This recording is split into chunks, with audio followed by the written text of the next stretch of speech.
नमस्ते दोस्तों, कैसे हैं आप। मैं Sujeet Kumar incredible IAS academy में आपका हार्दिक स्वागत करता हूं। आज का वीडियो जो है बहुत ही इंपॉर्टेंट होने वाला है।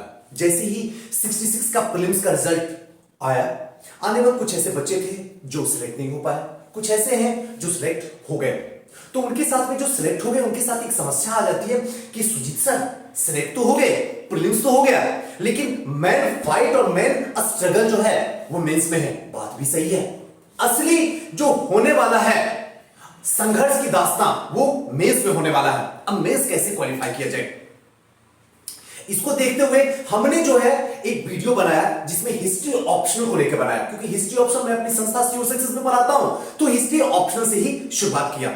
बाकी जीएस के तो सारे लोग बना ही रहे हैं, वहां आपको देख ही लिए। यहां हिस्ट्री ऑप्शनल की चर्चा की जाए, क्योंकि बहुत ऐसे बच्चे हैं जिनका प्रीलिम्स क्वालिफाई हो गया और उनकी ऑप्शनल हिस्ट्री है। वो किसी गांव में या छोटे से कहीं भी कस्बे में बैठे हुए हैं, उनको ये लग रहा है कि अब हमारे पास इतनी आर्थिक स्थिति स्ट्रांग नहीं है कि हम जाके पटना मुखर्जी नगर या प्रयागराज में लाखों रुपया बहा के कोचिंग कर सकते हैं। तो वैसे कंडीशन में मैं सामने आता हूं और मैं आके आपको बताने की कोशिश करता हूं कि इस मुद्दे पे ये बुक और ऐसी अपनी स्ट्रेटेजी बनाओ, ऐसी आपकी प्लानिंग हो तो आराम से सिलेक्शन लिया जा सकता है। चाहे आप चंपारण के छोटे से गांव में हो या मुजफ्फरपुर के छोटे से गांव में हो या कहीं भी हो, आप वहां से सिलेक्ट हो सकते हैं। जरूरी नहीं है शहर में आने की। इसके साथ साथ में जो सबसे बड़ी विडंबना है हिस्ट्री के साथ में कि लोगों के अंदर जो है ब्रेन वॉश जो है पूरी तरीके से एकदम भरा पड़ा हुआ है ही नहीं ब्रेन वॉश कि सुजीत सर हिस्ट्री इतना बड़ा है, हिस्ट्री में ये है, हिस्ट्री में वो है, बहुत सारी संभावनाएं जो है उसमें व्यतीत कर देता है हिस्ट्री को लेके, जबकि ऐसा कुछ भी नहीं है। हिस्ट्री एक सदाबहार सब्जेक्ट है जिसमें आसानी से क्वालिफाई कोई भी कर सकता है। अभी जैसे ही मैं दिखाऊंगा आपको लग जाएगा वाकई में ऑप्शनल को क्रैक करना एकदम बच्चों का खेल है। आपको हो सकता है मजाक लगे, लेकिन मैं प्रूव कर दूंगा और जितनी भी बातें बोलूंगा सारी की सारी जो है आपको ऑथेंटिक बात बोलने वाला हूं, सारी की सारी प्रैक्टिकल बात बोलने वाला हूं। थ्योरेटिकल बातें आज तक ना कभी बोला हूं, ना जिंदगी के अंतिम मोड़ तक बोलने वाला हूं। सारी की सारी बातें, हो सकता है मेरी बात आप ना मानो, लेकिन मानोगे तो जरूर उस दिन जब एग्जामिनेशन हॉल से बाहर निकलोगे। फिर पता चलेगा कि जितनी बातें मैंने कहा था, काश अगर सुन गए होते, कर लिए होते, अपनी जिंदगी में उतार लिए होते तो कुछ कमाल कर गया होता। लेकिन अब तो वक्त भी जा चुका है। दोस्तों एक बात बता दूं कि हिस्ट्री ऑप्शनल की चर्चा हो रही है। इसके साथ साथ में हमारी संस्था सीओ सक्सेस में क्रेश कोर्स जो है 5 तारीख से लॉन्च हो रहा है। अगर आप लोग जुड़ना चाहते हैं तो हमारे इस नंबर पे कांटेक्ट कर सकते हैं 9334710148 पे आप यहां आ सकते हैं। टोटल 50 दिन की क्लास है और 50 दिन की क्लास में जो है ऑप्शनल पेपर में हिस्ट्री और सोशियोलॉजी का सिर्फ चल रहा है यहां पे संस्था में, बाकी अभी किसी सब्जेक्ट का नहीं चल रहा है और जीएस का तो चल ही रहा है। तो आप ज्वाइन करना चाहें तो इस नंबर पे ज्वाइन कर सकते हैं। चलिए दोस्तों आज की चर्चा को शुरुआत करते हैं। यहां पे सबसे पहले एक चीज समझना होगा आप लोग को, जो लोग नए हैं, जो लोग हिस्ट्री पढ़ने की अंदर से रुचि तो है लेकिन कोई बताने वाला नहीं है, कोई समझाने वाला नहीं है, सही तरीके से गाइड करने वाला नहीं है। वैसे कंडीशन में मैं आपके सामने आके आपको गाइड करूंगा, घबराने की कोई जरूरत नहीं है। बाकी हमारी संस्था में भी चल रही है, आप हमारी संस्था को भी ज्वाइन कर सकते हैं, ये आपकी इच्छा है। लेकिन एक बात जरूर मैं बता रहा हूं कि आप कहीं भी ज्वाइन करें, कहीं भी एडमिशन लें, कहीं भी क्रेश कोर्स पढ़ें, एक बार हमसे जरूर मिल लीजिएगा। एक बार, सिर्फ एक बार। उसके बाद जहां दिल करे आप वहां जाके एडमिशन लीजिए, पढ़िए, पास कीजिए या ना कीजिए, मुझे कोई फर्क नहीं पड़ता, लेकिन एक बार जरूर मिल लीजिएगा। दोस्तों एक बात बता दूं कि इसमें पूरा जो है 4 सेक्शन में बटा हुआ। पहली बात यहां पे समझ लीजिए, फिर बोर्ड पे आएंगे। 4 सेक्शन में बटा हुआ, एक जो है प्राचीन भारत, दूसरा मध्यकालीन भारत, तीसरा आधुनिक भारत और चौथा जो है विश्व इतिहास। 4 भागों में डिवाइड है। यहां पे जो है टोटल 12 क्वेश्चन रहते हैं। ध्यान रखिएगा 12 क्वेश्चन में सिर्फ 6 क्वेश्चन का जवाब देना होता है और हर एक सेक्शन से 3-3 क्वेश्चन पूछे जाते हैं। ध्यान रखिएगा टोटल 12 क्वेश्चन में 6 का जवाब देना है, लेकिन हर एक पार्ट से आपको 2 से ज्यादा क्वेश्चन का जवाब नहीं देना है। 3 रहेगा लेकिन 2 का जवाब देना है। यानी कि अगर देखा जाए तो मान लीजिए प्राचीन है और मध्यकालीन है, इन दोनों में से किसी एक से 2 क्वेश्चन से ज्यादा जवाब नहीं देना है। अगर मध्यकालीन से 2 क्वेश्चन का जवाब दे दिए हैं तो प्राचीन से सिर्फ 1 क्वेश्चन का जवाब देना है और प्राचीन से अगर 2 क्वेश्चन का जवाब दे चुके हैं तो मध्यकालीन से 1 क्वेश्चन। उसी तरीके से आधुनिक भारत और विश्व इतिहास में भी है। अगर आधुनिक भारत से 2 क्वेश्चन का जवाब दिए हैं तो 1 क्वेश्चन जो है आपको विश्व इतिहास से देना होगा, और अगर विश्व इतिहास से 2 क्वेश्चन का जवाब आ गया तो फिर 1 क्वेश्चन जो है आपको आधुनिक भारत से देना होगा। अब यहां पे डाउट होता है कि सुजीत सर ये बातें तो समझ में आ रही है, टोटल जो है 300 नंबर के हैं, 50-50 नंबर के एक एक क्वेश्चन है। अगर टोटल देखा जाए तो 6 क्वेश्चन, 6 25 30 300 नंबर का है। अब यहां पर आके सुजीत सर आखिर डील कैसे किया जाए क्वेश्चन, तो हमेशा मैं अपने बच्चों को भी बोलता हूं, क्लास में भी बता रहा हूं, क्लास में विश्व इतिहास समाप्त हो गया है, प्राचीन भारत में जो है मौर्य में हम लोग एंट्री कर चुके हैं। ध्यान रखिएगा, विश्व इतिहास पूरी तरीके से कंप्लीट कर चुका हूं। यहां पे जो है विश्व इतिहास से 2 क्वेश्चन का जवाब दीजिएगा। इस तरीके से किसी भी संस्था में आप पढ़ रहे हैं या खुद से भी पढ़ रहे हैं तो 2 क्वेश्चन का जवाब एकदम डिसाइड कर लीजिए अपने दिमाग में, 2 का जवाब मुझे विश्व इतिहास से देना है और 2 का जवाब जो हमें प्राचीन भारत से देना है। एकदम डिसाइड कर लीजिए, आधुनिक और मध्य से एक एक का जवाब देना है। एकदम आज अभी इसी वक्त जब वीडियो देख रहे हैं तो डिसाइड कर लीजिए, आपको बेनिफिट होगा, रिजल्ट आने दीजिए, आपके मार्क्स इतने बेहतरीन आएंगे कि आपको भी बिलीव नहीं होगा। कैसे, आइए देखते हैं। अब इसका जो टाइटल दिया हूं क्या, 60 दिनों में, 60 दिनों की तैयारी में इतिहास वैकल्पिक विषय में 220 नंबर कैसे पाए। क्या लाया जा सकता 220 नंबर? 220 नंबर का सीधा सा मतलब है दोस्तों कि 35 से 37 नंबर प्रत्येक क्वेश्चन में, 6 क्वेश्चन है बना हुआ, और 35 से 36 नंबर अगर आपके आ रहे हैं तो समझ लीजिए इतिहास में आप इतिहास लिखने वाले हैं, इसमें कोई डाउट नहीं है। तो क्या सुजीत सर बोलना तो बड़ा आसान है, आप सामने से बोल रहे हो, हम सुनने वाले हैं, हम आपकी वीडियो देखते हैं, एनर्जी भी मिलती है, कॉन्फिडेंस भी मिलता है और मोटिवेट भी होते हैं, लेकिन रियलिटी से बहुत दूर होते हैं। रियलिटी से इसलिए दूर होते हैं क्योंकि हमारी बातों को आप आत्ममंथन नहीं कर पाते हैं। मैं जितनी बातें बोलता हूं सुनने के लिए नहीं बोलता हूं, बल्कि करने के लिए बोलता हूं। कभी आप करने की कोशिश नहीं करते हैं, इसीलिए हमारी बातें सबके सब 1-2 दिन तक रहती है, उसके बाद बेकार चली जाती है। अगर हमारी हर एक बात को दिल के पास लिया जाए और समझा जाए तो आसानी से क्लियर किया जा सकता है। ये कोई बड़ी बात नहीं है, 220 नंबर लोग ला रहे हैं और आप भी डिजर्विंग करते हैं 220 नंबर।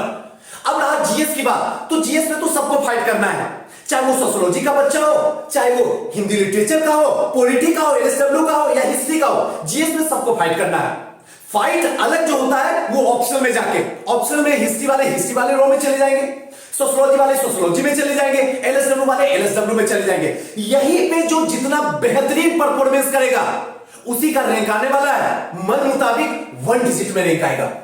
डिसाइड ये ऑप्शनल पेपर ही करेगा आपका रैंक, आपकी चाहत, आपकी चॉइस, जो अंदर में सपना पिरोए हुए हैं कि सुजीत सर मुझे एसडीएम बनना है, इसकी या सॉरी एसडीएम की तो पोस्ट नहीं है, डीएसपी बनना है या कोई अदर पोस्ट भी लेना है, तो अगर हमें लेना है तो आपका डिसाइड जो करेगा वो इतिहास वैकल्पिक विषय ही करेगा, या फिर कोई भी वैकल्पिक विषय, चाहे एलएसडब्ल्यू हो, पॉलिटी हो, इकोनॉमी हो, ज्योग्राफी हो, यही सब डिसाइड करने वाला। आइए इसमें देखते हैं क्या क्या बातें करने वाला। सबसे पहले टाइम मैनेजमेंट, दूसरा इंपोर्टेंट बुक कौन सा है, इंपोर्टेंट टॉपिक कौन सा है और आंसर राइटिंग कौन सा है। अब एक चीज दिमाग में आपका आएगा, क्या सुजीत सर आपने इंपोर्टेंट टॉपिक तो बताए, क्या इसमें इंपोर्टेंट क्वेश्चन नहीं बताए? इंपोर्टेंट क्वेश्चन तब बताऊंगा जब मुश्किल से बचे रहेंगे 20 से 25 दिन, तब आपके सामने लाके रखूंगा, क्योंकि अगर अभी ला दिया तो फिर परेशानी होना शुरू हो जाएगी, तब फिर आपके दिमाग में रहेगा बस ये सब क्वेश्चन को देख के जाना, जबकि मेरा जो टारगेट है आपके लिए वो ये टॉपिक को देख के जाना है। हमारे पास टाइम लिमिट है और टाइम लिमिट में इतना सिलेक्टेड टॉपिक है कि अगर आप उसको देख लिया जाए, समझ लिया जाए, डेली आंसर राइटिंग कर लिया जाए तो आसानी से 220 लाया जा सकता है। ये कोई बड़ी बात नहीं है, लेकिन कंटिन्यूटी में रहिएगा तभी सक्सेस मिलने वाली है, वरना सक्सेस आपके बस के बाहर की बात है। फिर कट ऑफ भागेगा, फिर आप ताना दीजिएगा, खुद पे नहीं औरों पे ताना फेंकिएगा। इसलिए आपको सोच के रखना होगा, इतना बेहतरीन तरीके से मेहनत करना होगा और साथ साथ में आंसर राइटिंग भी करते जाना है, उतना ही बेहतरीन तरीके से, जितना बेहतरीन तरीके से आप मेहनत किए हैं, तभी ये मेहनत सार्थक होगा, वरना तमाशा बना के रख देगा जी, आपका तमाशा बन जाएगा। अगर तमाशा बनने से खुद को बचाना है तो मेहनत ऐसे ही करना है जैसे मैं बता रहा हूं। सबसे पहले टाइम मैनेजमेंट। टाइम मैनेजमेंट में आप टारगेट बना लीजिए कि किसी भी हालत में सुजीत सर 10 से 12 घंटा, सच बता रहा हूं, सर झुका के कह रहा हूं, दिल पे हाथ रख के, 10 से 12 घंटा आज अभी जिस समय मेरी वीडियो आप देख रहे हैं, डिसाइड कर लीजिए कि मुझे चेयर पे बैठना है और 10-12 घंटा गुजारना है, और इस 10-12 घंटे में हमें वो अर्जित करना है जो जमाने में किसी ने ना किया। बस एक लाइन का आंसर है। जब पढ़ने बैठ जाओ तो दुनिया में हमसे बेहतर कोई नहीं पढ़ सकता है। ये डिसाइड आप अपने दिमाग को बताइए और बैठिए चेयर पे। बहुत हुआ तमाशा बेड पे बैठने का, बहुत हुआ तमाशा टहल के बैठने काम करने का, बहुत हुआ तमाशा इधर से उधर से वार्तालाप करने का। अब वक्त आ गया है टेबल और चेयर पे बैठिए, सर को झुकाइए और 10 से 12 घंटा मेहनत कीजिए मां सरस्वती में। मां सरस्वती फल अवश्य देगी आपको। अब ये 10 से 12 घंटा जो रहा कि सुजीत सर इसको कैसे डिवाइड किया जाए, मैं रूटीन नहीं बताने वाला हूं। मैं जिंदगी में खुद ही रूटीन नहीं फॉलो किया, मैं आपको कैसे फॉलो करवाऊंगा। 99.9% स्टूडेंट जो है रूटीन नहीं फॉलो करते हैं। अगर जो सिलेक्शन होते हैं, जो सिलेक्ट होते हैं, वो टाइम रूटीन नहीं बनाते बल्कि टाइम मैनेजमेंट बनाते हैं। और वही चीज आज आपको बोलने वाला हूं। आपको करना क्या है, चाहे आप जॉब में हैं, चाहे आप हाउस वाइफ हैं, चाहे आप कहीं भी किसी भी तरीके से आप बैठे हुए हैं, सिर्फ बेरोजगार से पढ़ाई कर रहे हैं, उनके लिए भी यही चीज है। आपको डिसाइड करना होगा ऑप्शनल हिस्ट्री 4 घंटा आपको देना होगा। जो भी ऑप्शन आप पढ़ रहे हैं, हिस्ट्री नहीं, किसी भी ऑप्शन में आपको 4 घंटा डिसाइड देना होगा। और 4 घंटे का ये डिसाइड जो होगा ये मॉर्निंग का टाइम होगा, 4 बजे से लेके 8 बजे तक मॉर्निंग का टाइम देना ही पड़ेगा आपको। मॉर्निंग से भागना नहीं होगा, क्योंकि अगर सूरज को नहीं जगाओगे ना तो सफलता कभी भी यहां के नहीं लगेगी। सूर्य को जगाओगे तभी सक्सेस करोगे, और अगर सूर्य आपको जगा दिया तो फिर सक्सेस संभावना 0 हो जाती है। इसलिए आपको सुबह में ऑप्शन 4 घंटा बैठना है। 1-2 दिन समस्या होगी, 10 दिन समस्या होगी, 12-15 दिन के बाद कंटिन्यू शुरू हो जाएगी। दूसरा जो है GS1 और GS2 पेपर में भी आपको 4 घंटा टाइम देना। वो टाइम कब, कहां, कैसे निकालना है वो आपके ऊपर छोड़ दिया हूं। मैं ये नहीं बता रहा हूं 10 से 12, 12 से 2, 2 से 4, 4 से 6, वो सब होता नहीं है, वो सब बकवास है, कभी किसी का नहीं होता। इसलिए 4 घंटा GS1 और GS2। अब आपको डिसाइड करना है कि 4 घंटा कहां से लाओगे। नेक्स्ट जो है यहां पे रिवीजन में आपको 2 घंटा देना होगा। जो पिछले 8 घंटे में पढ़े हो उसको 2 घंटे में आपको रिवीजन करना होगा। उसके बाद जो 2 घंटे बचे, उस 2 घंटे में आपको 2 क्वेश्चन हिस्ट्री ऑप्शनल के और 2 क्वेश्चन GS के, GS1 और GS2 के एक क्वेश्चन, यानी 4 क्वेश्चन अगर आप लिख रहे हैं तो इसका मतलब है आधा घंटा अगर लेके चलते हैं तो टोटल जो है आपका 2 घंटा हो जाता है। 4 क्वेश्चन पर डे बिना इतवार के आपको लिखना होगा। अगर सिलेक्शन लेना है तो टाइम पास करना तो जिंदगी में बहुत कुछ चीजें इंस्ट्रूमेंट है, उसमें लगे रहिए, टाइम पास हो जाएगा। ये आपको करना होगा, यही टाइम मैनेजमेंट आपको रखिए, आपका सिलेक्शन होगा, यकीन मानिए मेरा। सबका हो रहा है ऐसे ही आपका भी हो जाएगा। एक बार करके तो देखिए। हाँ मुश्किल है, ये मैं भी एक्सेप्ट करता हूं सर झुका के, लेकिन इम्पॉसिबल नहीं है, नहीं है इम्पॉसिबल। आप एक बार करके तो देखिए। दूसरी बात, इंपोर्टेंट बुक में प्राचीन के लिए आपको 2 बुक में सजेस्ट करूंगा। एक टीच योरसेल्फ, आप कहीं भी आप खरीद सकते हैं, अगर नहीं होगा तो आप मुझे बताइएगा, मैं आपको दे दूंगा। और दूसरा जो है राम शरण शर्मा सर की बुक, बेहतरीन है, इससे ज्यादा आपको कुछ भी नहीं लेना है। अगर आप ले रहे हैं तो यानी इसका सीधा सा मतलब है आप सक्सेस के दरवाजे को बंद कर रहे हैं। और तीसरा जो है श्योर सक्सेस का नोट्स, जो कि हमारी नोट्स है, आप इसको भी खरीद सकते हैं। मैं ये नहीं कर रहा हूं कि आप मेरी नोट्स को लीजिए, आप कुछ भी लीजिए, लेकिन हाँ इतना जरूर कर रहा हूं कि मैं नोट्स को इतनी व्यवस्थित तरीके से बना दिया हूं, पढ़ने के बाद में आपको मजा आएगा। आपको यकीन दिलाऊंगा कि अगर नोट्स पढ़ लीजिएगा तो बुक पढ़ने का मजा एकदम भी नहीं लगेगा आपको, इतनी बढ़िया तरीके से लिखा हूं। तो अगर चाहे तो ले सकते, नहीं चाहे तो कोई बात नहीं, बुक तो कम से कम जरूर ले लीजिएगा। दूसरा जो है मध्यकालीन में सतीश चंद्रा छोड़कर दूसरा कोई बुक प्रिपेयर नहीं करना है। सारे बुक को मार्केट से हटा दो, सारे बुक को रूम से हटा दो, टेबल पे सिर्फ सतीश चंद्रा का बुक, टीच योरसेल्फ और फिर से हमारी संस्था का नोट्स मध्यकालीन का। आप इसके सिवा तीसरा चौथा कुछ भी मत रखिए। नेक्स्ट जो है आधुनिक भारत में बिपिन चंद्रा की बुक और टीच योरसेल्फ। कई लोग ऐसे कहेंगे सुजीत सर आपने स्पेक्ट्रम की राजीव बैरी सर की बुक को छोड़ दिया। हाँ मैंने छोड़ दिया, क्योंकि वो ऑप्शनल के लिए, जीएस के लिए सफिशिएंट है, ऑप्शनल के लिए वो मैं अपने आप से नहीं मानता हूं। आप पढ़ना चाहें तो आप पढ़ सकते हैं, लेकिन मैं चाहूंगा कि आप बिपिन चंद्रा, टीच योरसेल्फ और हमारी नोट्स को आप पढ़ लीजिए, इतना में आपका उद्धार हो जाएगा। नेक्स्ट जो है विश्व इतिहास में अखिल मूर्ति सर का बुक, टीच योरसेल्फ और हमारी नोट्स, इतना पढ़ लीजिए, आपको यकीन मानिए आपका रिजल्ट कोई रोकने वाला नहीं है। सारे क्वेश्चन इसी के इर्द गिर्द से आएगा। और अन्य में एनसीईआरटी 11th और 12th को पढ़ लीजिए, एक्स्ट्रा कुछ भी मत पढ़िए, आपका सिलेक्शन होगा। मैं वो टीचर नहीं हूं जो बताऊंगा बड़ी बड़ी बुक और खुद ही पढ़ता हूं छोटी छोटी बुक, सिंपल बुक पढ़ के बच्चे को पढ़ाना। मैं जो पढ़ता हूं, जिससे बच्चों को पढ़ाता हूं, यही वो सारी बुक है। आप इसको फॉलो कीजिए, बड़ी शानदार बुक है, मजा आ जाएगा, आपको लगेगा सच में इतिहास जो है बच्चों का खेल है। एक बार करके तो देखिए। और हमारी नोट जो है आप कहीं भी है कुरियर करके मंगवा सकते हैं, कहीं भी हिंदुस्तान की किसी भी शहर में आपको ये जो नंबर है 9334710148 पे कॉल कर सकते हैं, या फिर एक और नंबर है 9015148776, इस नंबर पे आप व्हाट्सएप कर दीजिए, आपको रिप्लाई मिल जाएगा, आप व्हाट्सएप कर सकते हैं। चलिए नेक्स्ट जो है इंपॉर्टेंट टॉपिक, ये जो है इस सेशन का सबसे इंपॉर्टेंट है पार्ट, इसको समझिए। आखिर इंपॉर्टेंट टॉपिक में क्या क्या है। सबसे पहले प्राचीन भारत से चलते हैं। प्राचीन भारत में क्या क्या इंपॉर्टेंट टॉपिक है जिसको पढ़ना है, क्योंकि हमारे पास सिर्फ 60 दिन है। और सच बात यही कि क्या सुजीत सर एक बात जरा बताओ, जितनी मिन्नत से, जितनी आत्मविश्वास से, जितनी शिद्दत से आप बच्चों को पढ़ाते हो, बताते हो, समझाते हो, एक सच आपसे मैं ही पूछ रहा हूं, आप बता दो क्या ये 60 दिन में संभव है इतिहास? क्या बिल्कुल संभव है, गारंटी संभव है। आप मेरी संस्था में आइए, 2 क्लास फ्री कर लीजिए ना, आपको खुद पता चल जाएगा। मैंने कभी ये नहीं कहा हूं कि मैं 12 से 12 क्वेश्चन सही करवा दूंगा, कभी किसी को नहीं कहता हूं, लेकिन मैं ये जरूर कहूंगा 6 से 6 क्वेश्चन आपका मैं करवा दूंगा। 6 क्वेश्चन के लिए एकदम निश्चिंत होकर आप हमसे जुड़ सकते हैं, हमारी संस्था से जुड़ सकते हैं। 6 क्वेश्चन, सिर्फ 6, 7 भी नहीं और 5 भी नहीं, सिर्फ 6 क्वेश्चन आपका सॉल्यूशन करवाने के लिए मैं तैयार हूं सामने। अब इसमें जो है प्राचीन काल में हड़प्पा, वैदिक सभ्यता, महाजनपद जिसमें बौद्ध और जैन दोनों, मौर्य और गुप्त, ये जो है पूरे के पूरे 5 चैप्टर पढ़ना है।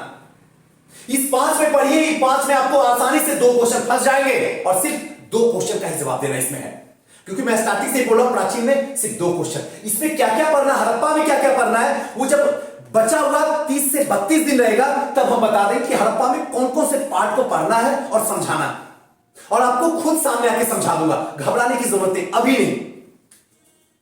मध्यकालीन में जो है सबसे पहले दिल्ली सल्तनत। दिल्ली सल्तनत में गुलाम वंश, खिलजी वंश, तुगलक वंश।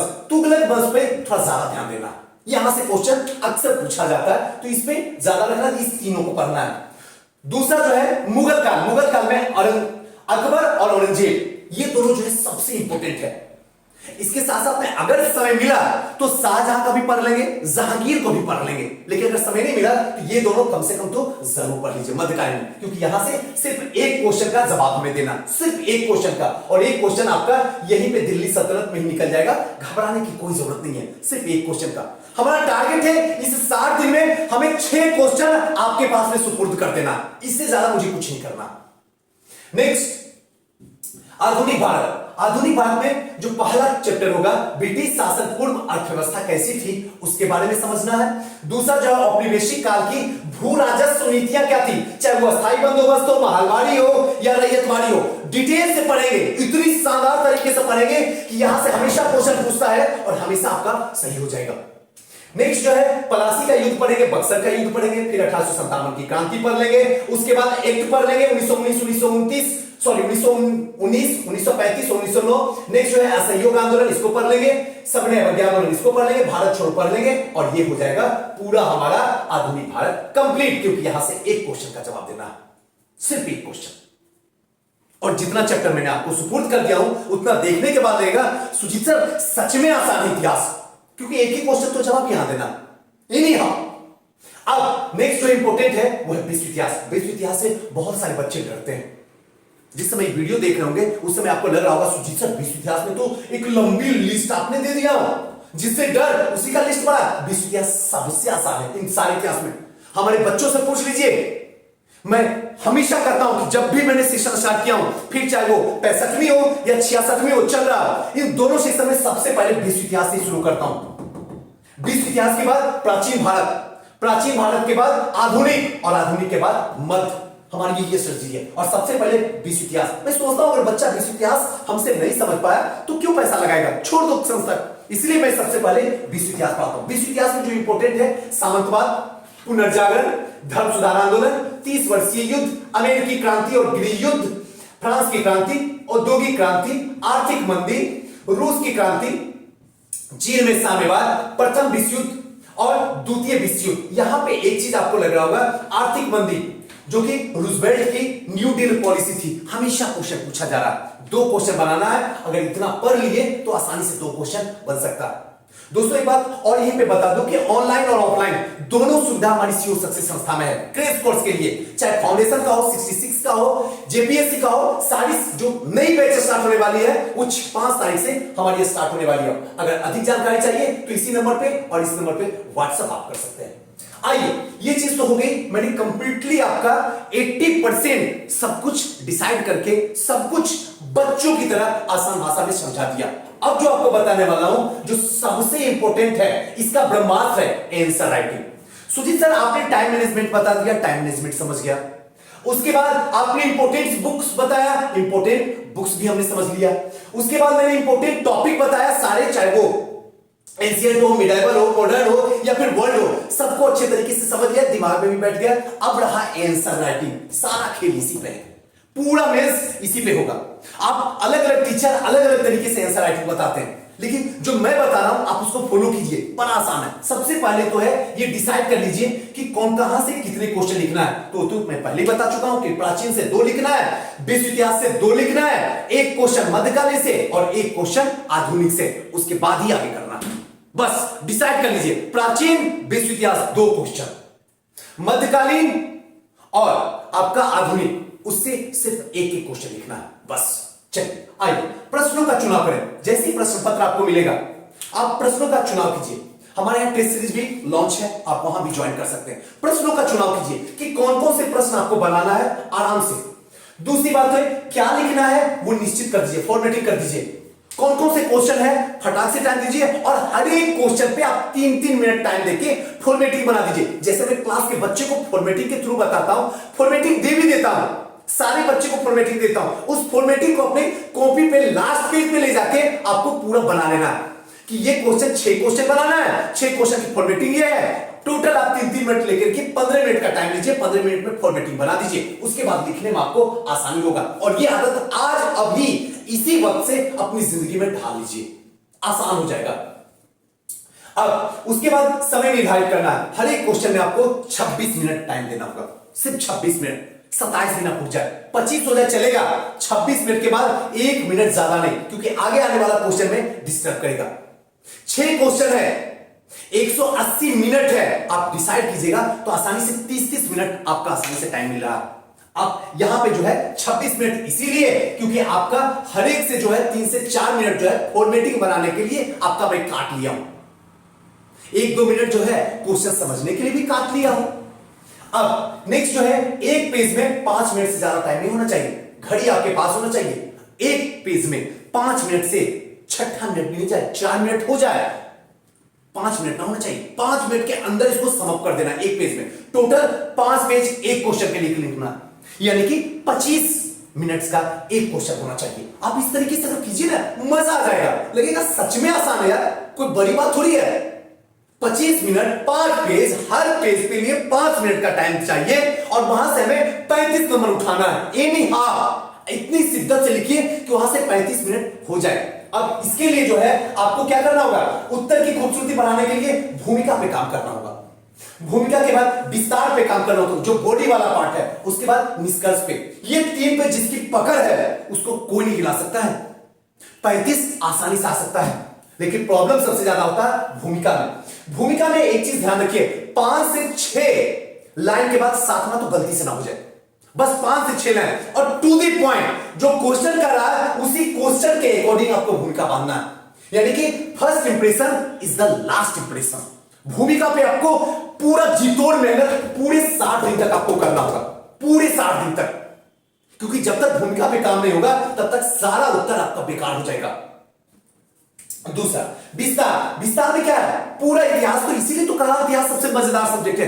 पूरे इतिहास में विस्तार में क्या लिखेगा, क्या राजनीतिक है, क्या आर्थिक है, क्या सामाजिक है, क्या धार्मिक है, क्या भौगोलिक है। इसी 5 सेक्शन में पूरा का पूरा इतिहास घूमता है। और थोड़ा बहुत अगर आंदोलन में चले जाइएगा तो वहां पे एक तत्कालिक कारण होता है, बस इसके सिवा कुछ भी एक्स्ट्रा नहीं होता है। बस आपको पता होना चाहिए क्या आंदोलन है, इस आंदोलन का क्या कारण था, क्या परिणाम था, क्या निष्कर्ष निकला, और इसी सबको जोड़ना है, चाहे वो राजनीतिक से हो, आर्थिक से हो, सामाजिक से हो, सांस्कृतिक से हो या भौगोलिक से हो, इसी सबसे तो जोड़ना है और पूरा का पूरा इतिहास से ही जोड़ना है। चाहे आप प्राचीन काल से लेके विश्व इतिहास तक का सफर कीजिए, सब में यही लिखना। कितना आसान है, सोचिए। बस आपको यह पता होना चाहिए कि ये घटना, ये आंदोलन जो हुआ है, इसके पीछे की पृष्ठभूमि क्या है, क्यों हुई है, क्या प्रभाव हुआ, क्या परिणाम हुआ और क्या निष्कर्ष निकला। अगर ये पता है तो आसानी से इतिहास में 35 नंबर लाया जा सकता है प्रत्येक क्वेश्चन। नेक्स्ट है इसकी फॉर्मेटिंग और मैपिंग।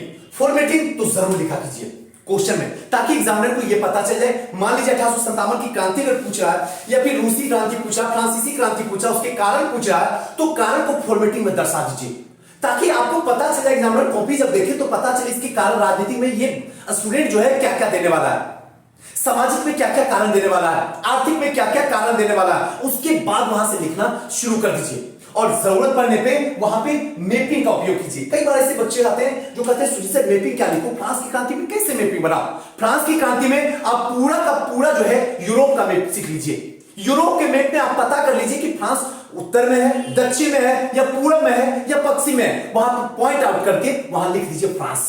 बस यही तो करना है और यही उत्तर जो होगा वो एक्स्ट्रा ऑर्डिनरी उत्तर हो जाएगा। और साथ साथ में उत्तर में थोड़ा सा चेंजिंग भी कीजिए, और उससे अलग लगने के लिए थोड़ा सा जोड़ने की प्रवृत्ति होनी चाहिए। अपडेट तो यहां कुछ नहीं होता, जोड़ने की प्रवृत्ति। फॉर द एग्जांपल, अगर अमेरिकी क्रांति हो रही है, अगर अमेरिकी क्रांति में सप्तवर्षीय युद्ध हो रहा है, क्लियर हो रहा है, सप्तवर्षीय युद्ध में क्या करेगा ब्रिटेन जो है आपको रूस को क्या करेगा, हरा देगा। क्लियर है ना, सॉरी फ्रांस को हरा देगा। जब फ्रांस को हराएगा तो वहां पे सप्तवर्षीय युद्ध हो रहा है और यहां पे कर्नाटक वॉर हो रहा है, थर्ड कर्नाटक वॉर हो रहा है। तो इसको थोड़ा सा जोड़िए कि भारत में क्या प्रभाव पड़ रहा है, यूरोप में क्या प्रभाव पड़ रहा है, फ्रांस में क्या प्रभाव पड़ रहा है, क्यों फ्रांस में ही हो रहा है फ्रांस की क्रांति, क्यों दूसरे यूरोप के दूसरे स्टेट में क्यों नहीं हो रही है। तो ये सब चीजें को थोड़ा सा जोड़िए, तब आपका आंसर जो होगा वो खूबसूरती बढ़ेगा। और कोशिश कीजिए हर एक आंसर में टू द पॉइंट लिखने की, और साथ साथ में अगर हिंदुस्तान के किसी परिप्रेक्ष्य में अगर विश्व इतिहास लिख रहे हैं तो जोड़ने की कोशिश कीजिए, या फिर अगर आधुनिक भारत में लिख रहे हैं थोड़ा सा बिहार से जोड़ने की कोशिश कीजिए, क्योंकि बीपीएससी आप दे रहे हैं, मजा आ जाएगा। यही पूरी की पूरी फॉर्मेटिंग थी दोस्तों। हमारी कोशिश यही होती है कि आपको पूरी ईमानदारी के साथ में बता दूं। आपकी कोशिश यही होगी कि आप पूरी ईमानदारी से इसको फॉलो करने की कोशिश कीजिए। सक्सेस जरूर लगेगी, लोगों को लग रही है, आपको भी लगेगी। हाँ, थोड़ा इंतजार किया जाता है, कुछ ऐसी वक्त होता है, कुछ ऐसे लम्हे होते हैं जो शायद आपका साथ ना निभा जाता है। घबराने की जरूरत नहीं है, बस दिल में एक ही बात करना है, शायद हम डिजर्व नहीं कर रहे थे इसलिए सक्सेस नहीं लगी, कोई बात नहीं है। नेक्स्ट टाइम है पूरी तरीके से उतरेंगे और इस बार अपनी पूरी जो पीछे की कसर है उसको पूरी कर देंगे। दोस्तों एक बात और जाते जाते बता दूं, जिन लोगों का वाकई में बीपीएससी की जिंदगी जिया है और उसका सिलेक्शन इस बार होना चाहिए, अगर नहीं होगा तो शर्म की बात है। और उसके लिए मैं पूरी मेहनत से, पूरी ईमानदारी से आपके साथ में खड़ा रहूंगा। बस वक्त है आपको आवाज उठाने की। आप आवाज उठाइए, हम जरूर आपके साथ मिलेंगे। थैंक यू, नमस्कार।